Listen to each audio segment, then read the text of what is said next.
para mim e de bom senso. Muita gente se perde através de inextricáveis labirintos, em virtude da compreensão deficiente acerca dos problemas de remuneração na vida comum. Operários existem que reclamam salários devidos a ministros, sem cogitarem das graves responsabilidades que, não raro, convertem os administradores do mundo em vítimas da inquietação e da insônia, quando não seja em mártires de representações e banquetes. Há homens cultos que vendem a paz do lar em troca da dilatação de vencimentos. Inúmeras pessoas seguem da mocidade à velhice do corpo, ansiosas e descrentes, enfermas e aflitas, por não se conformarem com os ordenados mensais que as circunstâncias do caminho humano lhe assinalam, dentro dos impercrutáveis desígnios. Não é por demasia de remuneração que a criatura se entregará nos quadros divinos. Se um homem permanece consciente quanto aos deveres que lhe competem, quanto mais altamente pago, estará mais intranquilo. Desde muito, esclarece a filosofia popular que para grande nau surgirá a grande tormenta. Contentar-se cada servidor com o próprio salário é prova de elevada compreensão ante a justiça do Todo-Poderoso. Antes, pois, de analisar o pagamento da terra, habitua-te a valorizar as concessões do céu.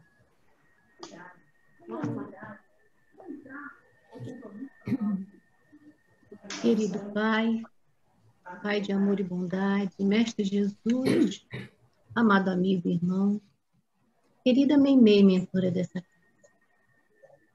Aqui estamos mais uma vez para agradecer por este dia, por esta hora, por essa reunião em que todos juntos estamos num só pensamento, de amor ao Pai e amor à humanidade, agradecendo do fundo do coração a presença do nosso irmão Sérgio Menezes, que ele possa ser intuído por essas vibrações que chegam até nós, possamos sair daqui um pouquinho mais conhecedores, né, da nossa doutrina, e agradecer sempre, Pai, por passarmos por esses momentos de grande prova e expiação em que toda a humanidade está passando, estarmos em nossa casa, debaixo do nosso teto, com o nosso alimento, agradecendo grandemente por tudo isso, por nós aqui reunidos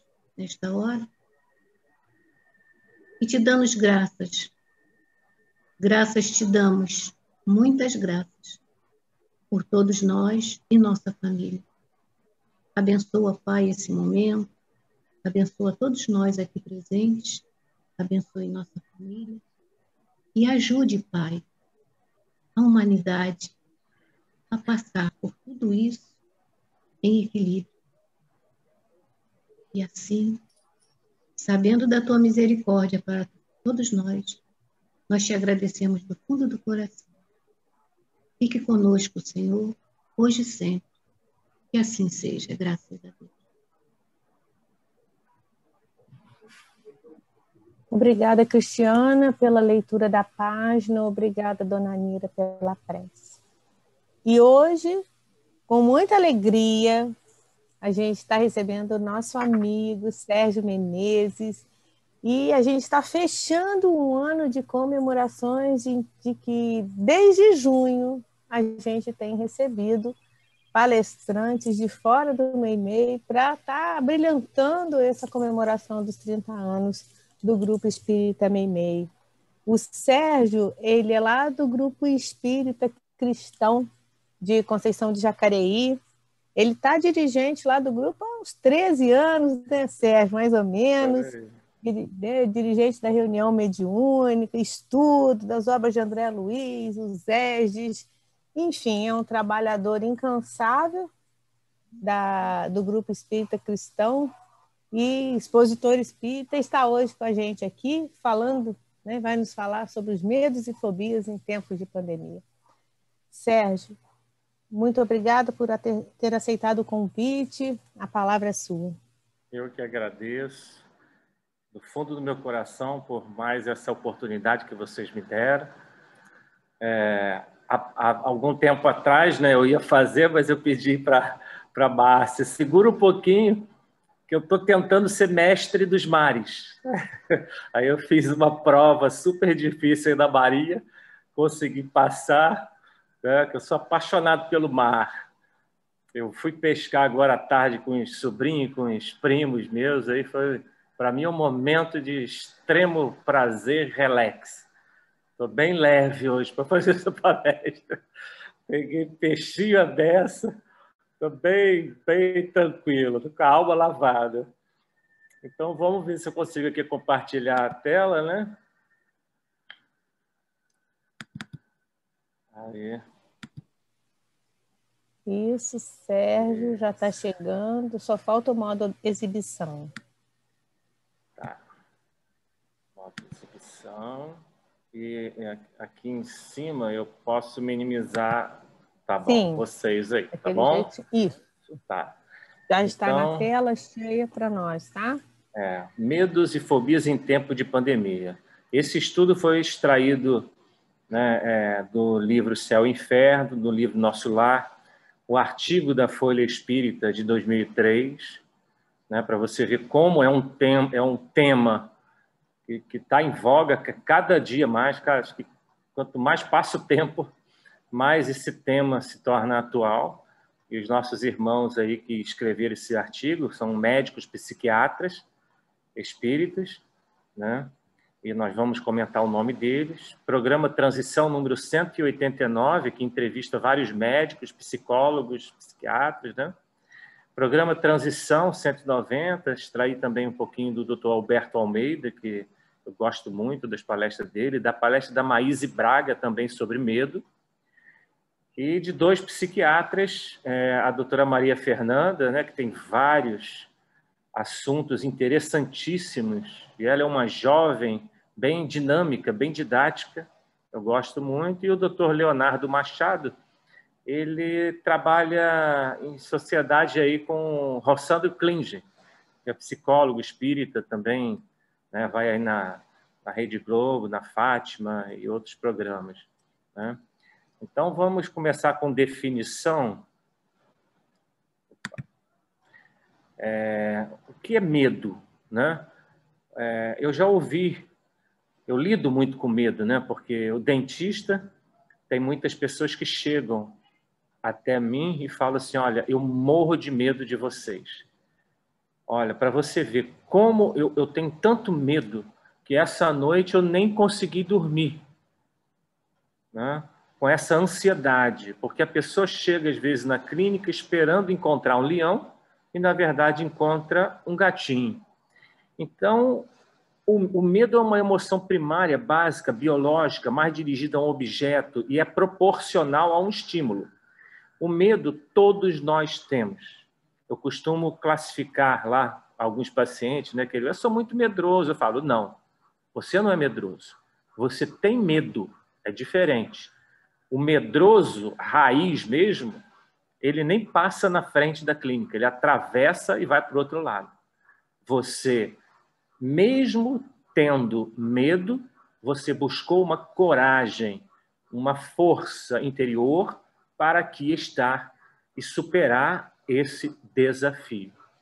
Então, uma coisa é você ser medroso, outra coisa é você ter medo.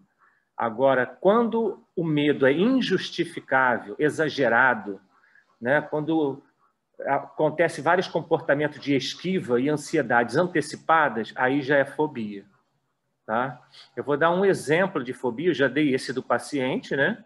Paciente que às vezes não dorme à noite, tem que Tem uma cliente minha, ela já é minha cliente há mais de 20 anos.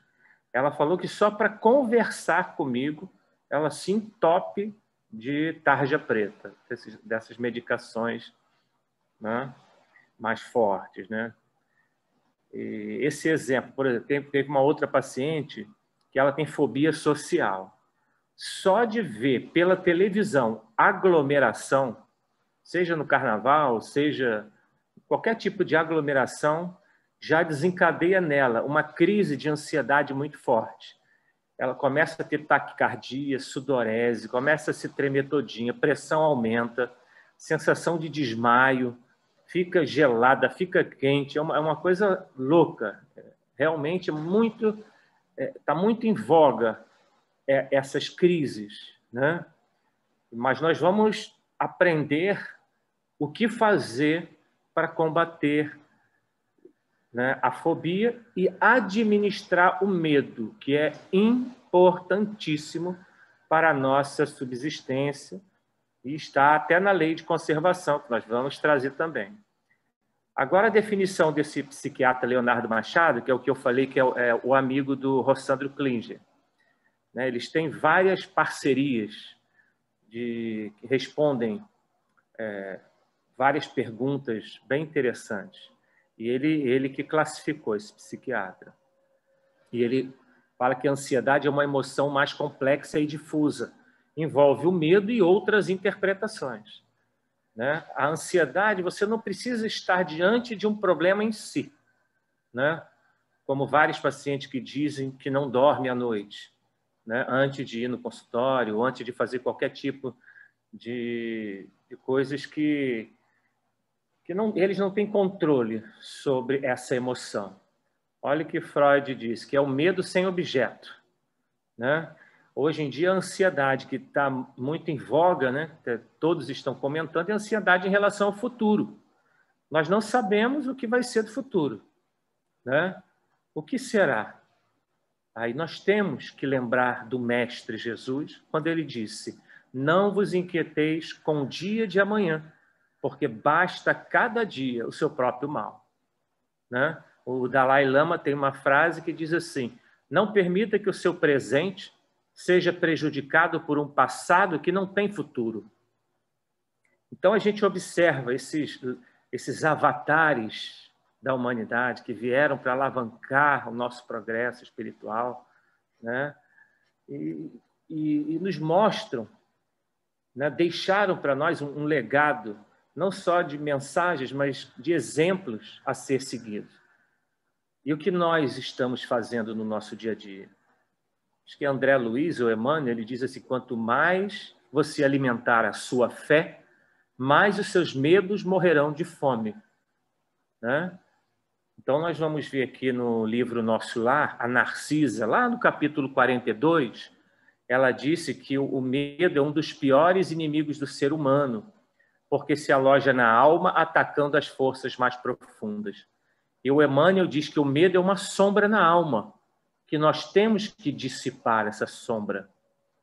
Né? Mas esse medo que eles estão falando, classificando, é um medo, já é a fobia, já é um medo irracional.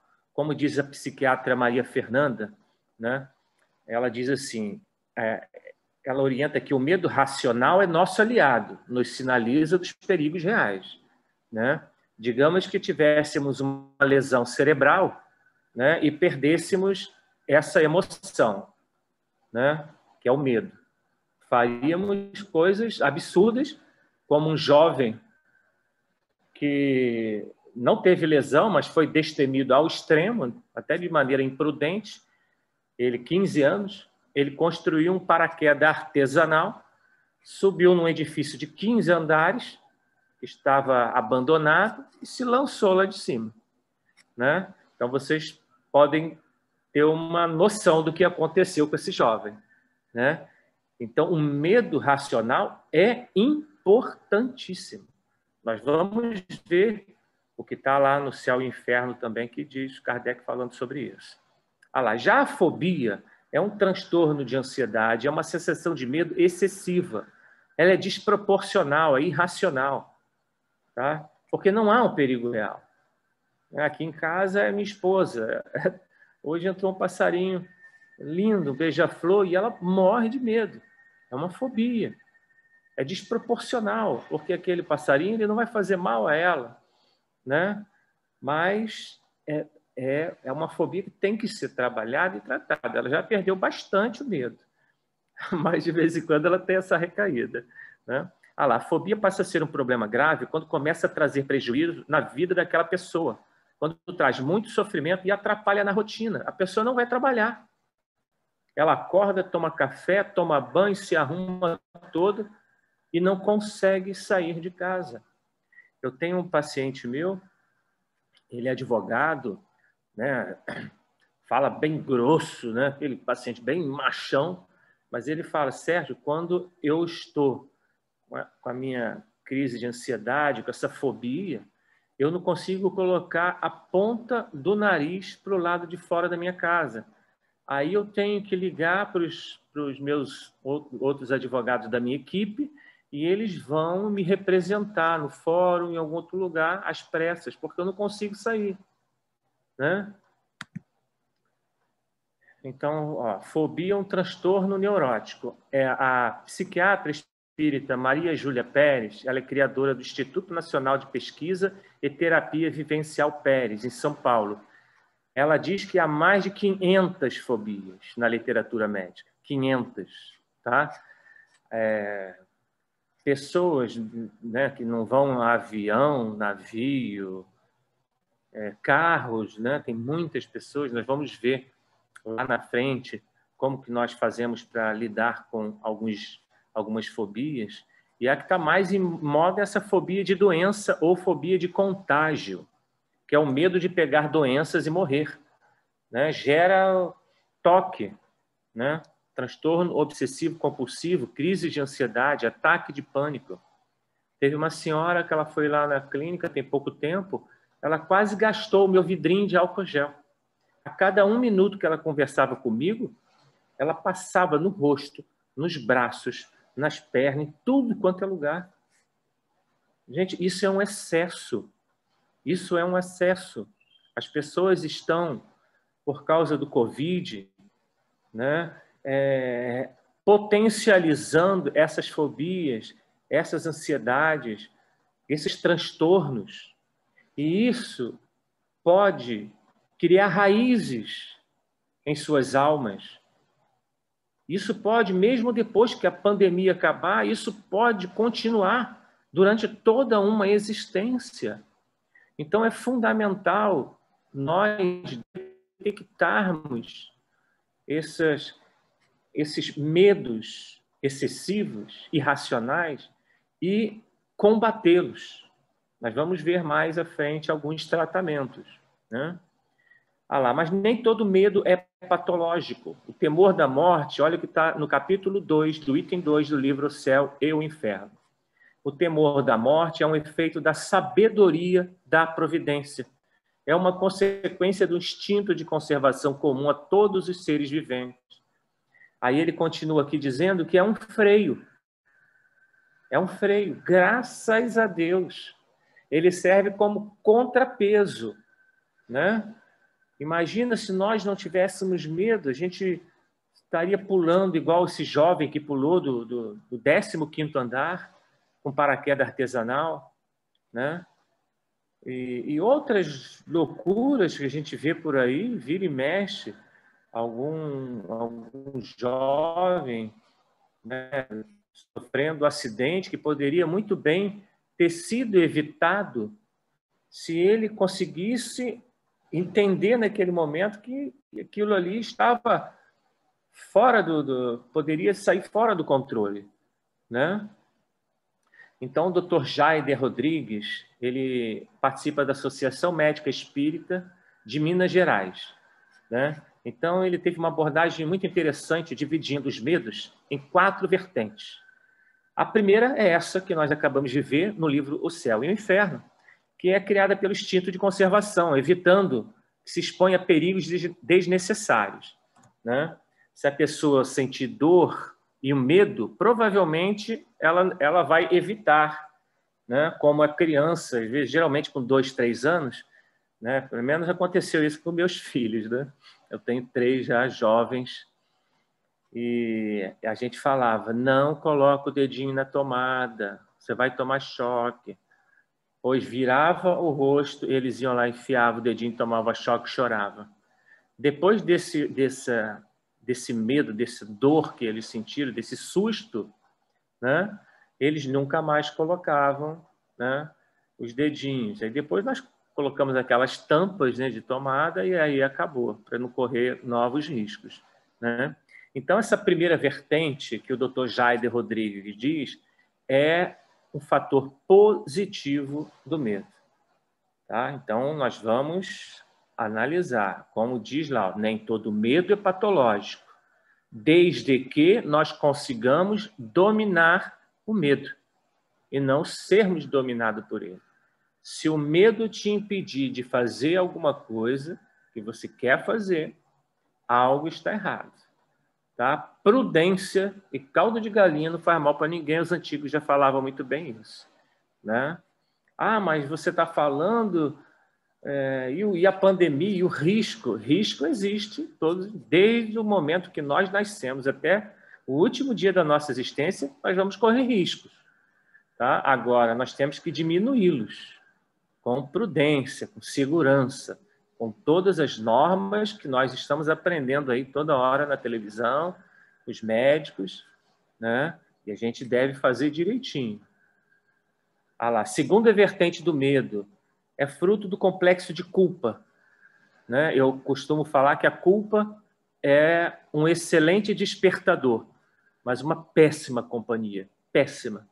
A pessoa que tem esse complexo de culpa e fica com isso por muito tempo, prejudica muito o seu desenvolvimento em todos os campos, seja profissional, espiritual, emocional, vida de relação familiar, tudo, tá? Mas esse complexo, ele se origina de atos delituosos, seja em vidas passadas ou nesta própria vida, né? Eu escutei eu estava vendo um documentário na televisão sobre um narcotraficante da Amazônia colombiana. E ele disse que ele já tinha assassinado 3.000 pessoas. Aí o repórter perguntou, mas você não tem assim culpa? Você não se sente culpado por ter assassinado tantas pessoas assim? Ele falou assim, não, eu não tenho, né? Agora, à noite, quando eu tento dormir e não consigo, eu escuto as vozes de quase todos eles na minha cabeça. Você imagina, né, a situação desse narcotraficante, né, a perseguição espiritual que ele não tem. Ele ainda não despertou, né, para esse arrependimento, né? A gente sabe que é arrependimento, né? Expiação e reparação. São fases que nós precisamos passar e fazem parte, está até no livro Céu e Inferno, essa informação, né? Então, vamos continuar lá. Essa segunda vertente é quando o culpado instala em sua intimidade o tribunal da consciência, criando o seu próprio inferno. Aí eu vou dar um exemplo que a Maíse Braga disse de uma jovem que se apaixonou por um homem casado com 2 filhos. E ele ficou enrolando ela por muito tempo, né? E ela querendo que ele largasse a família para ficar com ela. Bom, e como ela percebeu que ele estava enrolando, ela fez amizade com a esposa desse jovem, sem ele saber, percebeu a filhinha que ele mais gostava e assassinou a filhinha. Depois ela pegou 30 anos de cadeia, lá em Bangu, e hoje ela mora lá no Rio, né, na Penha e tudo, só que ela não sai de casa para nada. Então, o complexo de culpa dela foi tão grande e ela ainda traz isso dentro dela. ela cria esse complexo de terror dentro dela e ela pegou fobia social. Ela não se relaciona mais com outras pessoas, né? Então, ela está numa prisão sem grades, que é a pior prisão, né? É a prisão da própria consciência. Ah lá, o medo não evita a morte, mas impede a vida. Quantas vezes nós deixamos... Eu costumo falar, gente, tem muitas pessoas que não conhecem a Ilha Grande por ter medo do mar, por ter medo de barco, de lancha, de escuna, né? E deixa de aproveitar esse paraíso que nós temos, né? Esse privilégio que nós dessa região temos, né? Tem pessoas que deixam de participar de congressos, né? Porque tem medo de avião, deixam de visitar os familiares que estão distantes fisicamente, porque tem medo de avião, porque tem medo de viajar, e aí desenvolve essa sombra que bloqueia o amor, os verdadeiros sentimentos, os desejos. Tem pessoas, hoje em dia, a maioria de nós, com medo de se relacionar com as outras pessoas, estamos criando muros altos, com grade cerca elétrica, ao invés de construir pontes e nos unirmos a outros corações, a outras almas. Estamos diminuindo o nosso círculo de amizade porque o medo está impedindo isso, né? Então, até quando, né, você vai permitir que isso aconteça?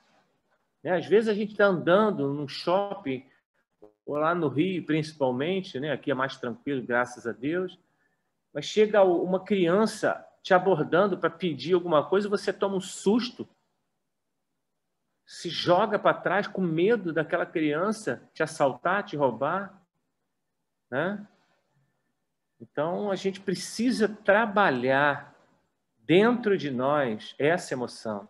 E eu vi na internet, eu gostei muito desse slide, chama-se Realidade do Medo, né? E olha o que diz, você não tem medo do escuro, você tem medo do que está dentro dele.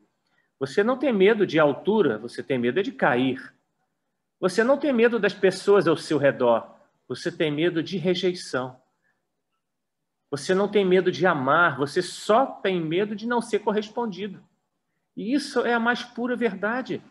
Joana de Ângeles disse, através de Divaldo Franco, que nós não viemos a esse mundo para ser amados, nós viemos para amar. Agora, obviamente, se pudermos ser amados, estamos no lucro.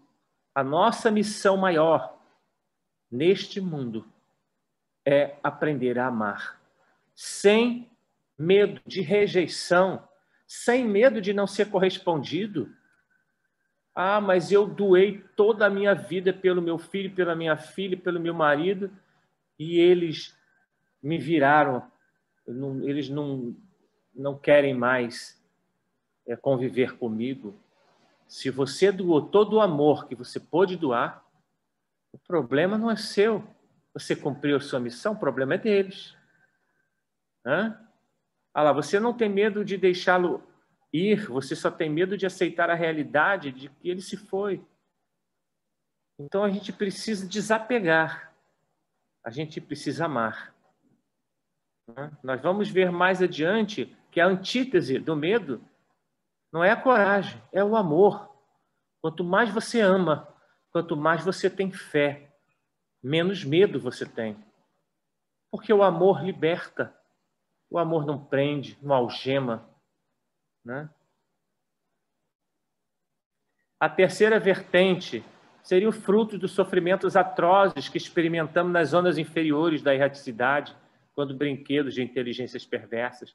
A gente vê isso nas obras de André Luiz, né? Vários e vários e vários exemplos que poderíamos falar aqui durante horas e horas e horas sobre essa terceira vertente, esses sofrimentos atrozes.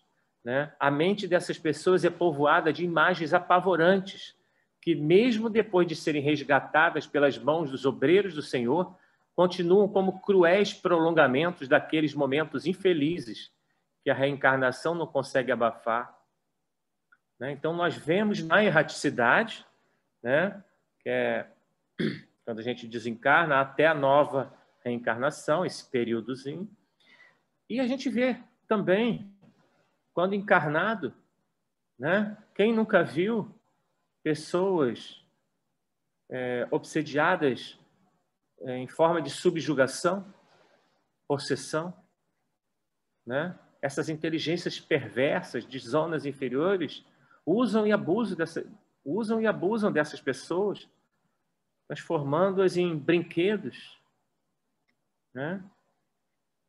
Então, vamos ver aqui, ó, são pessoas que aportam a uma nova reencarnação, trazendo em sua estrutura psíquica atual o temor constante de situações pretéritas, traumatizantes, ao qual muitas vezes dirige seus atos, né?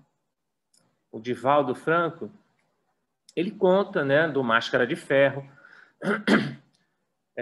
que era um perseguidor implacável dele, implacável, até o momento que ele recebeu uma bebezinha, o Divaldo diz, bem feinha, numa caixa de sapato.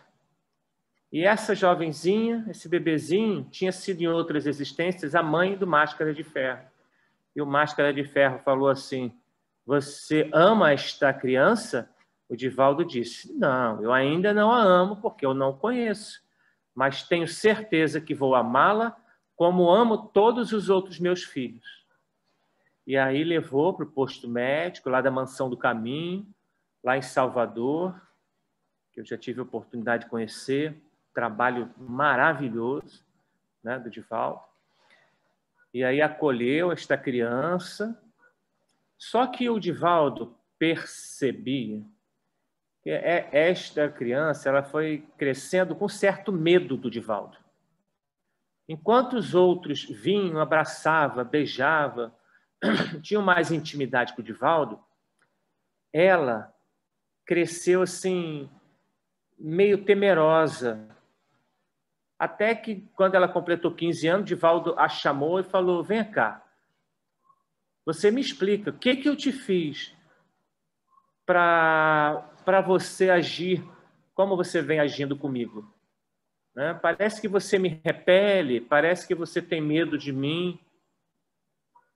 Aí ela falou, né? Ah, tio, é porque eu não sei explicar para o senhor o que eu sinto. Eu só não me sinto à vontade, né? Então, ela teve, junto com Máscara de Ferro, uma situação pretérita traumatizante no século XVI, né? Naquela época, o Divaldo era uma autoridade eclesiástica, católica, e ele era muito cruel. Naquela época, as leis eram super rígidas, e o Máscara de Ferro e essa jovem, que era a mãe dele, infringiram a lei, e o Divaldo cruelmente mandou assassiná-los, né? Castigá-los até a morte. Do século XVI até pouco tempo atrás, o Divaldo sofreu a perseguição do Máscara de Ferro, né? Por causa dessa atitude que, graças a Deus, ele conseguiu reparar. Lembra da fase arrependimento, expiação e reparação. Ele conseguiu reparar porque muito amor. Muito amor. A quarta vertente do medo é uma vertente que os meus avós, meus pais e muitas pessoas hoje em dia usam, né? É aquela educação equivocada, falando para as crianças assim, olha, você tem que ser bonzinho, porque senão o velho do saco preto vai te pegar, o bicho papão vai te pegar, o demônio vai te pegar, né? E aí fica contando histórias de terror para essas crianças, para esses jovens, né? tentando educar de forma a eles temerem tudo e todos.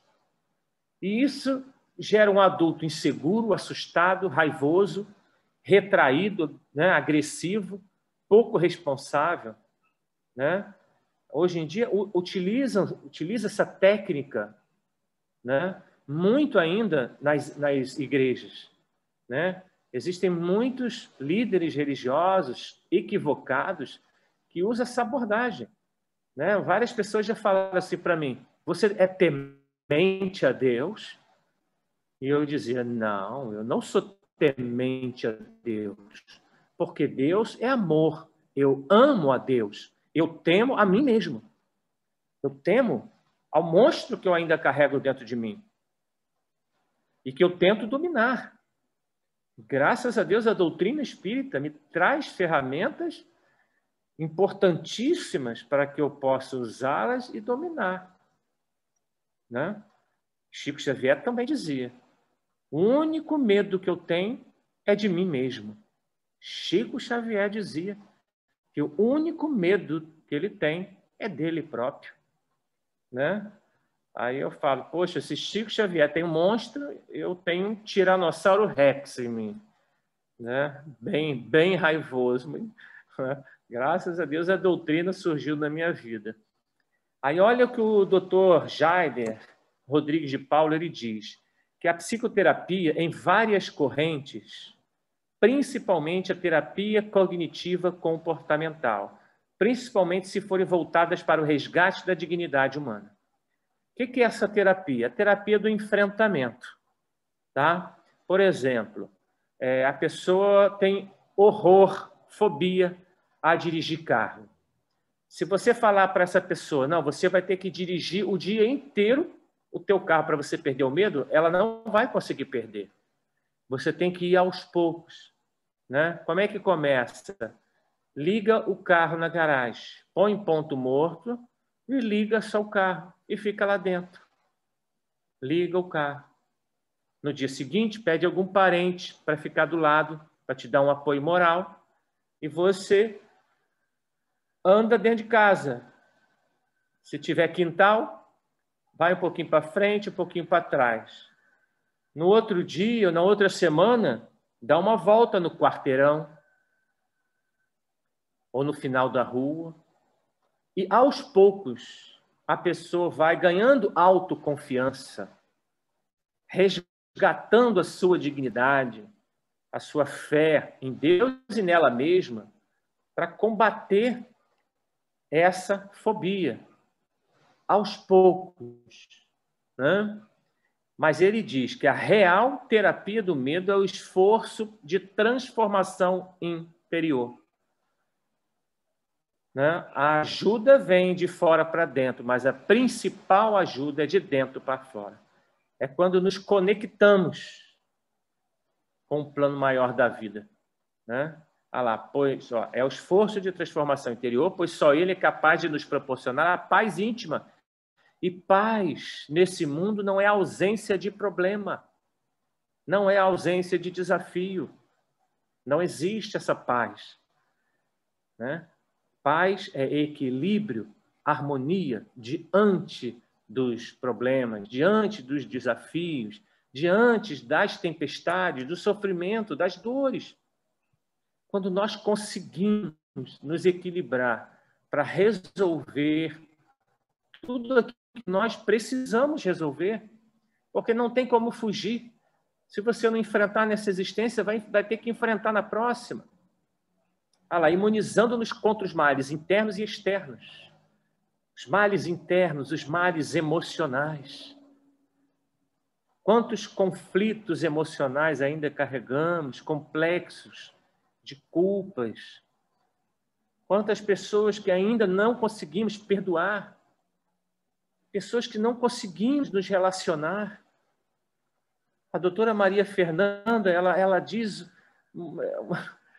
muito interessante, que o medo é como se fosse aquele vizinho chato, que você está dando uma festa no seu apartamento, e aí ele bate lá na porta. Só que a festa é para os seus convidados, e ele não foi convidado. E ele entra, você abre a porta, ele entra. E você fica temeroso de falar algo que desagrade as suas visitas. Você coloca para fora. E você colocou ele para fora, seu vizinho, e fica em guarda para ele não entrar de novo. Ela diz que a gente deve deixar ele entrar. Deixa ele entrar. E administra. E você se transforma. E você começa a perceber que aquele vizinho chato já não é tão chato assim. Que ele não tem só defeitos, ele também tem virtudes. Né? E aí ela vai prolongando. Acho muito interessante, muito mesmo. Então vamos continuar. Olha o Chico falando, eu só tenho medo de mim mesmo. Somente a busca sincera do real sentido da vida será capaz de libertar o indivíduo dos equívocos da existência, das ilusões e adentrá-lo na intimidade de si mesmo, buscando o Deus interior, que é o único capaz de libertá-lo em definitivo das ameaças do existir. Olha que lindo, o Deus que habita em mim, saúda o Deus que habita em ti. Né? Deus, o nosso Deus interior. Vós sois deuses, disse Jesus. Não vos inquieteis com o dia de amanhã. Tudo é possível aquele que crê. E a gente está colocando os ensinamentos do Mestre Jesus em prática, né? Quantas vezes deixamos, né, de viver, de nos relacionar, de aprender, de saborear essa vida, porque essa vida não é só um vale de lágrimas, quando muitas pessoas dizem. É uma vida maravilhosa, dentro de um limite. A felicidade plena ainda não é desse mundo, mas é possível ser feliz parcialmente? Sim. É possível dar risada. É possível. Eu gosto muito de ouvir palestras na internet. Eu me conecto bem com as informações dos palestrantes, mas também eu gosto de, às vezes, botar no YouTube e ver besterol, ver pegadinha. Adoro aquelas pegadinhas de fantasmas. Eu rio, me divirto. Entendeu? Quando você sentir que está meio tristinha, meio deprê, tudo, procura melhorar o plano vibratório, vai cantar, vai ouvir música, vai fazer alguma coisa que gosta, vai caminhar, vai andar na praia descalço, vai abraçar uma árvore, vai respirar, vai fazer meditação. Né? Ele diz relaxamento, meditação, yoga, né? Distração saudável. O que você gosta de fazer? O que te faz feliz? Eu gosto de pescar. Acabei de vir de uma pescaria com os primos meus, os sobrinhos. Estou tão feliz. Estou zen. Estou feliz da vida. Né? Então, vá fazer alguma coisa. A prática comedida e inteligente da religiosidade. Assistir palestra, eu gosto. Ler um bom livro.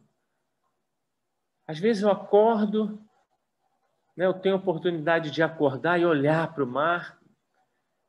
Eu fico agradecendo a Deus por ter condição de morar onde eu moro, de estar diante desse mar lindo de Angra, fantástico. Então a gente tem que filtrar o que a gente está assistindo.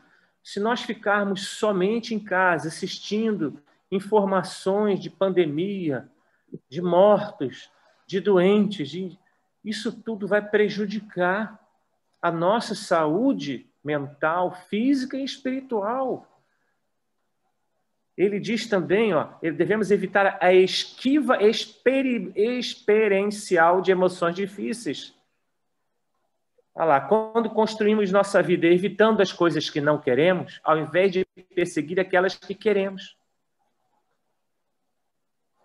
Você fica fugindo de determinadas coisas e pessoas e ambientes, ao invés de perseguir aquela que você quer. Há pouco tempo atrás eu vi uma senhorinha na TV Rio Sul que pulou de paraquedas, 90 anos. Era o sonho da vida dela, ela realizou o sonho. Né? Ela realizou. Quantas vezes a gente tem vontade de falar uma língua? Ah, mas eu não me acho capaz de falar outras línguas. Ah, eu não me acho capaz de fazer uma palestra, de fazer um estudo. Ah, eu não me acho capaz. Você fica se limitando, se podando. Você fica, em vez de você perseguir aquilo que você quer, você fica se castrando, se podando.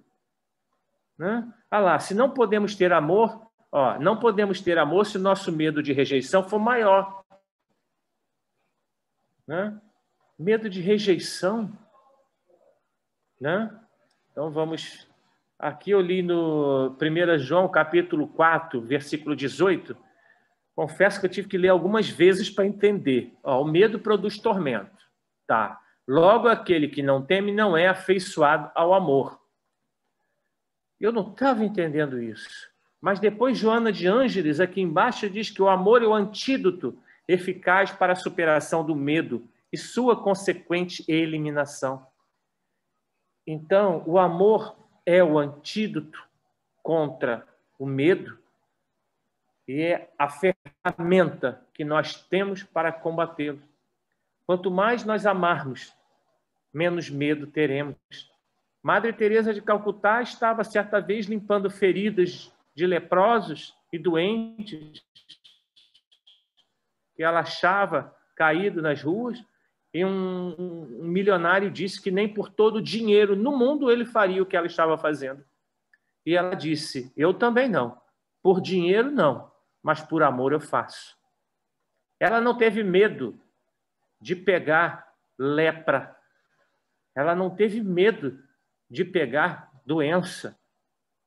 E não tinha todo o arsenal que nós temos, luva, máscara, né? Aquelas viseiras, toda a proteção que nós temos. Não. É com a mão mesmo. Né? Mas o amor dela foi tão grande que ela, segundo a informação que eu tenho, não pegou lepra, né? E nenhuma outra doença. E eu vou terminar com essa mensagem maravilhosa de Cora Coralina. O título é Saber Viver. Não sei se a vida é curta ou longa demais para nós, mas sei que nada do que vivemos tem sentido se não tocamos o coração das pessoas. Muitas vezes basta ser o colo que acolhe, o braço que envolve, a palavra que conforta, que consola, o silêncio que respeita, a alegria que contagia, lágrima que corre, olhar que acaricia, desejo que sacia, amor que promove. E isso não é coisa de outro mundo, é o que dá sentido à nossa vida, é o que faz com que ela não seja curta nem longa demais, mas que seja intensa, verdadeira e pura, enquanto durar. Então, deixo essa mensagem maravilhosa, tem na internet, e acredito que a palestra pode ficar gravada, né? E aí, quem quiser copiar, né? Eu vou até levar, vou ler amanhã essa mensagem, porque é uma mensagem muito profunda, e diz tudo. Em poucas palavras, realmente, precisamos, né, que dar sentido à nossa vida.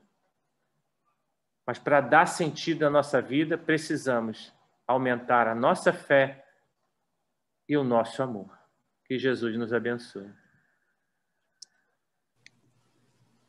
Sérgio, muito obrigada pela mensagem que você nos trouxe, para que a gente seja bastante otimista, né? Principalmente combatendo esses medos e fobias que todos trazemos e sabemos de muitos séculos ou milênios, quem sabe, né? E eu vou pedir para que você faça a nossa prece final. Pode ser? Pode. Amado Mestre Jesus, muito obrigado, Senhor, por esse momento de luz em nossas vidas, esse momento de paz, esse momento de amor. Que possamos ressignificar as nossas vidas a cada dia, que possamos nos esforçar para praticar cada vez mais a caridade, sem medo das pessoas, sem medo da rejeição de quem nós estamos ajudando e amando, que possamos trabalhar dentro de nós e fora de nós para continuarmos caminhando em direção ao nosso Criador.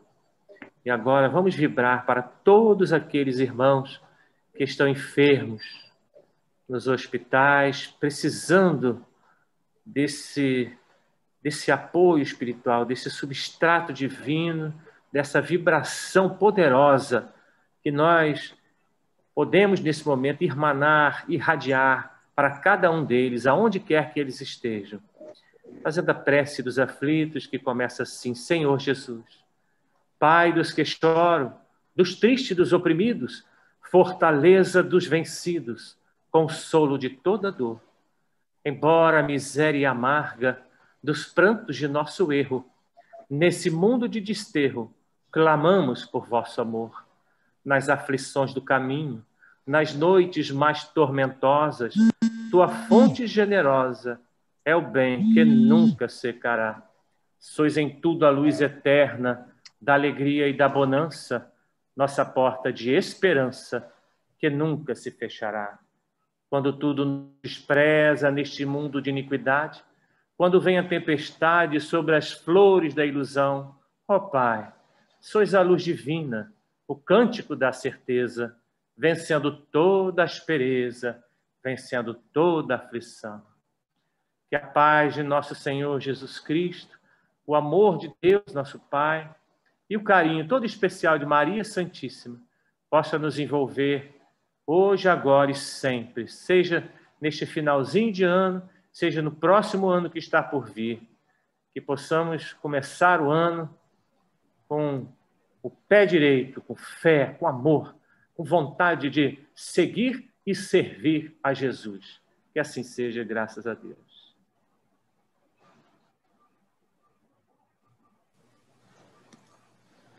Obrigada, Sérgio, pela sua prece.